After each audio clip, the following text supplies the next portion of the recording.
इस एपिसोड की शुरुआत में हम देखते हैं कि गॉब्लिन्स विलेज के अंदर आ चुके होते हैं। गॉब्लिन्स को विलेज के अंदर आते हुए देखकर इंसानी सोल्जर्स गांव वालों को सतर्क करने के लिए घंटे बजाते हैं। खतरे की घंटी को सुनकर सभी गांव वाले घर के बाहर निकलकर घंटी की तरफ देखने लगते हैं।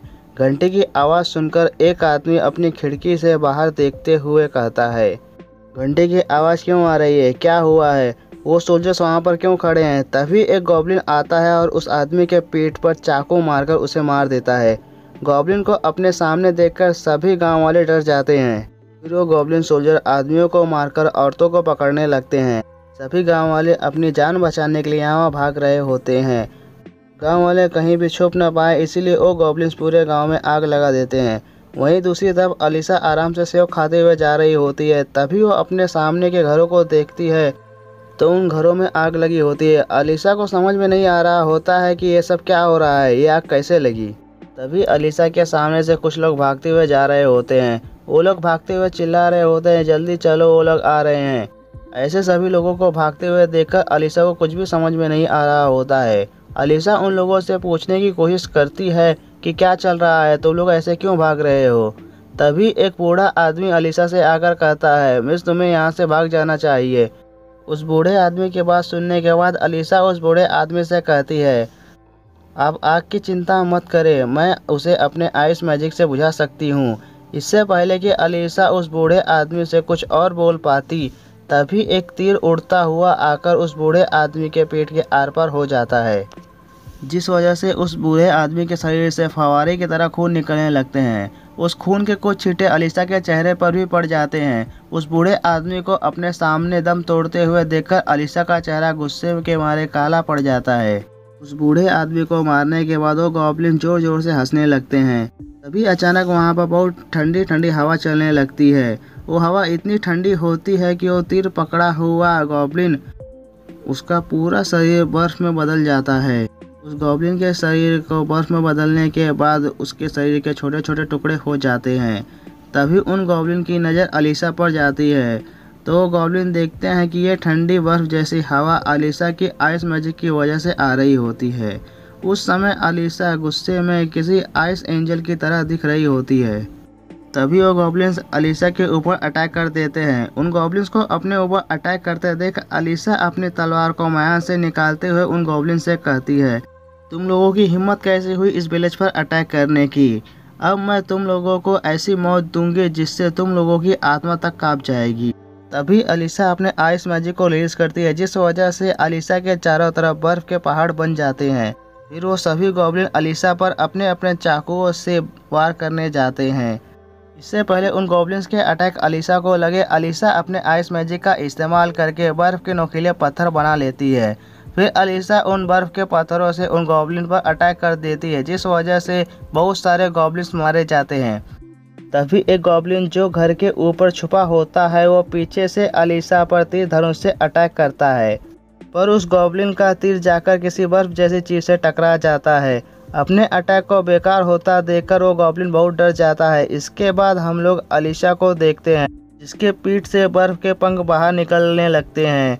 फिर अलीसा हवा में उड़ते हुए किसी आसमान से उतरी पड़ी हुई जैसी दिख रही होती है। अलीसा हवा में उड़ते हुए बिना किसी इमोशन के साथ उन गॉब्लिन से कहती है, इंसाफ की देवी के नाम पर मैं तुम सारे मॉन्स्टर्स को हेल में भेजती हूँ। अलीसा को यूं किसी देवी की तरह हवा में उड़ते हुए देखकर वो सभी गॉब्लिन्स डर जाते हैं। भी उन गॉब्लिन्स का लीडर उन गॉब्लिन्स को अलीसा के ऊपर अटैक करने का आदेश देता है। अपने लीडर का आदेश पाते ही वो सभी गॉब्लिन्स अलीसा पर अटैक करने लगते हैं, पर उन गॉब्लिन्स के अटैक अलीसा का कुछ भी नहीं बिगाड़ पाते। उन गॉब्लिनों के अटैक से परेशान होकर अलीसा उन गॉब्लिनों को अपने एक ही वार से बर्फ बना देती है। उन गॉब्लिन्स को मारने के बाद अलीसा दूसरे लोगों को बचाने के लिए चली जाती है। उसी समय हम मूनलाइट बार का सीन देखते हैं, जहां पर मर्लिन कुछ औरतों से बात कर रहा होता है। मर्लिन उन औरतों को अपनी लव स्टोरी के बारे में बता रहा होता है। तभी उन औरतों में से एक औरत मर्लिन से कहती है, मुझे तुम्हारे लव स्टोरी के बारे में और भी जानना है। तभी मर्लिन को बाहर से चिल्लाने और भागने की आवाज़ें सुनाई देती हैं। बाहर से आती हुई आवाज़ों को सुनने के बाद मर्लिन उन औरतों से माफ़ी मांगते हुए कहता है, लेडीज़, मुझे लगता है बाहर कुछ चल रहा है, मुझे बाहर जाकर चेक करना होगा। इस पर वो औरतें मर्लिन से कहती हैं, हम सभी लोग लिटिल एसी के लव स्टोरी के बारे में फिर से सुनना चाहते हैं। वो बाहर से आने वाली आवाज़ें ज़रूर कुछ पति पत्नियों की लड़ने की होगी। आप उन लोगों पर ध्यान न दें। तभी एक गॉब्लिन दरवाजे को लात मारकर तोड़ देता है। तीनों गॉब्लिन्स को अंदर आते देखकर सभी औरतें डर जाती हैं। उन सभी गॉब्लिन को औरतों को हवस भरी आंखों से देखता देख मर्लिन कहता है, ये हरे चमड़े वाले मॉन्स्टर यहाँ क्या कर रहे हैं। वहीं दूसरी तरफ पूरा शहर जल रहा होता है। इतने खतरे के बीच में मार्था हेनरी को ढूंढ रही होती है। हेनरी अपने दोस्तों के घर पर खेल रहा होता है। हेनरी अपने दोस्तों से कहता है, एडवेंचर ओनी-चान ने मुझसे कहा है कि वो मुझे पावरफुल शॉर्ट आर्ट टेक्निक सिखाएंगी। हेनरी की बात सुनकर हेनरी के दोस्त बहुत खुश हो जाते हैं। फिर हेनरी कहता है, जब तक मैं एक एडवेंचर नहीं बन जाता तब तक मैं उस शॉर्ट आर्ट की मदद से अपनी मॉम की सुरक्षा करूंगा। अभी हेनरी का दोस्त हेनरी से कहता है, बाहर से इतनी आवाज़ क्यों आ रही है। जब वो लोग खिड़की से बाहर देखते हैं तो उन लोगों को पूरा विलेज जलता हुआ दिखाई देता है। पूरे विलेज को यूं तहस नहस देखकर हेनरी शौक के मारे कहता है, ये सब कैसे हुआ। तभी उसे उसकी मॉम की आवाज़ आती है, हेनरी तुम कहाँ हो, यहाँ पर बहुत खतरा है, चलो जल्दी घर वापस चले। हेनरी अपनी मॉम को आवाज़ दे ही रहा होता है कि तभी वो सामने देखकर डर जाता है। हेनरी की मॉम के सामने दो गॉब्लिन्स आ जाते हैं। उन दोनों गॉब्लिन्स को यूँ अपनी तरफ लालच भरी आंखों से देखता देख मार्था वहाँ से भागने लगती है। मार्था अभी कुछ ही दूर भाग पाई थी कि तभी वो गॉब्लिन उसे पकड़ लेते हैं। अपनी मॉम को उन गॉब्लिन्स के कब्जे में देखकर हेनरी भागता हुआ अपनी मॉम के पास जाते हुए कहता है, मॉम मैं तुम्हें बचाने के लिए आ रहा हूँ। हेनरी को यूं बिना कुछ सोचे समझे उन गॉब्लिन्स की तरफ भागते हुए देख हेनरी के दोस्त उसे पकड़ लेते हैं। हेनरी को पकड़ने के बाद हेनरी के दोस्त हेनरी को समझाते हुए कहते हैं, अगर तुम अभी वहाँ पर गए तो तुम मारे जाओगे। तुम्हें अपनी ज़िंदगी से बोर हो गए हो क्या। तुम नहीं जानते क्या कि वो गॉब्लिन्स इंसानों को खाते हैं। जब हेनरी ये देखता है कि वो गॉब्लिन्स उसकी मॉम को लेकर जा रहे हैं और वो कुछ भी नहीं कर पा रहा है तो वो ये देखकर रोने लगता है। वहीं दूसरी तरफ मर्लिन उन गॉब्लिन्स को मार मारकर उनका कचुम्बर बना देता है। मर्लिन एक गॉब्लिन को इतनी जोर से लात मारता है कि वो गॉब्लिन खिड़की तोड़ते हुए बाहर आकर गिरता है। मर्लिन अपना ग्लव्स ठीक करते हुए बाहर आकर उस गॉब्लिन से कहता है, तुम्हारी हिम्मत कैसे हुई जब मैं अपने मेहमानों के साथ था तब यहाँ आने की। इस गलती की कीमत तो तुम्हें चुकानी होगी। इतना कहते ही मर्लिन एक टेबल उठा लेता है। मर्लिन को टेबल उठाता देखकर वो गॉब्लिन बहुत डर जाता है। फिर मर्लिन उस गॉब्लिन को टेबल से मार मार कर जान से मार देता है। उस गॉब्लिन को मारने के बाद मर्लिन जब अपने बालों को ठीक कर रहा होता है तभी उससे बहुत सारे गॉब्लिन्स के पैरों की आवाज़ सुनाई देती है। जब मर्लिन अपने सामने की तरफ देखता है तो वहाँ पर बहुत सारे गॉब्लिन्स हाथों में नंगी तलवार लेकर मर्लिन को मारने के लिए खड़े होते हैं। मर्लिन भी जब अपने चारों तरफ उन गॉब्लिन्स को देखता है तो उसे समझ में नहीं आ रहा होता है कि आखिरकार ये सब चल क्या रहा है।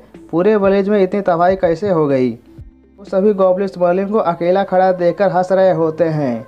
उन सभी गॉब्लिन्स को समझ में नहीं आ रहा होता है कि एक इंसान कैसे इतना बेवकूफ़ हो सकता है जो अकेला इतने सारे गॉब्लिन से लड़ने आ गया।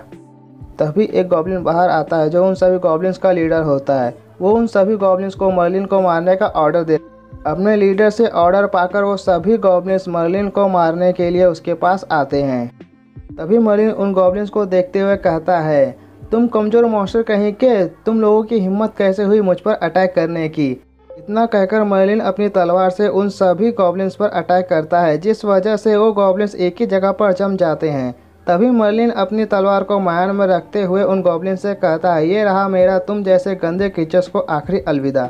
मर्लिन के इतना कहते ही वो सारे गॉब्लिन्स किसी गुब्बारे की तरह फूलने लगते हैं। उन गॉब्लिन्स को समझ में नहीं आ रहा होता है कि उन लोगों के साथ क्या हो रहा है।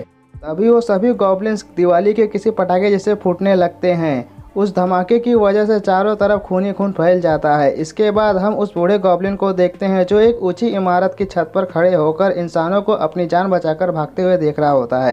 फिर वो इंसानों को देखते हुए कहता है, कुछ ही समय में विलेज के इंसान पूरी तरह से खत्म हो जाएंगे। तभी एक दूसरा गॉब्लिन आकर उस बूढ़े गॉब्लिन से कहता है, प्राइम मिनिस्टर हमारी वेस्टर्न फोर्स पूरी तरह से मारी जा चुकी है।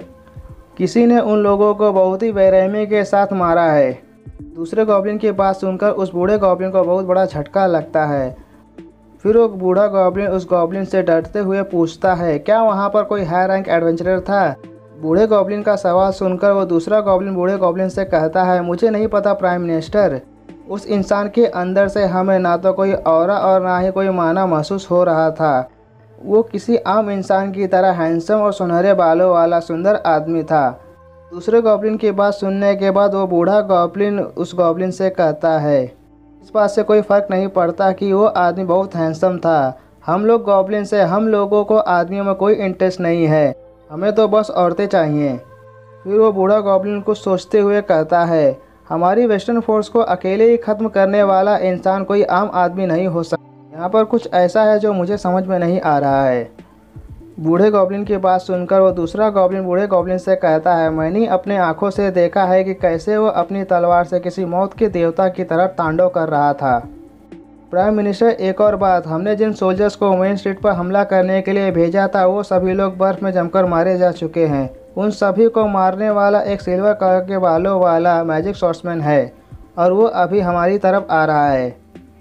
दूसरे गॉब्लिन की बात सुनने के बाद वो बूढ़ा गॉब्लिन उस गॉब्लिन से कहता है, एक के बाद एक बुरी खबर आ रही है, जल्दी करो इससे पहले कि वो मैजिक सॉर्ट्समैन हमारे पास पहुँचे, हमें यहाँ से निकलना होगा। वैसे भी अभी हमने जितनी औरतों को पकड़ा है उन औरतों का इस्तेमाल करके हम बाकी औरतों को पकड़ लेंगे। उस बूढ़े गॉब्लिन की बात सुनने के बाद वो दूसरा गॉब्लिन तुरंत सभी औरतों को विलेज से निकालते हुए गॉब्लिन्स के ठिकाने पर ले जाने लगता है। उन औरतों में मार्था भी होती है जो रोते हुए कहती है, हेनरी तुम सुरक्षित रहना। इसके बाद ये एपिसोड यहीं पर ख़त्म हो जाता है। अगर आप लोगों को हमारा वीडियो पसंद आया हो तो हमारे वीडियो को लाइक कीजिए और हमारे चैनल को सब्सक्राइब कीजिए। अगर ये वीडियो आप फेसबुक पे देख रहे हैं तो हमारे फेसबुक पेज को भी लाइक कीजिए। Thank you for watching.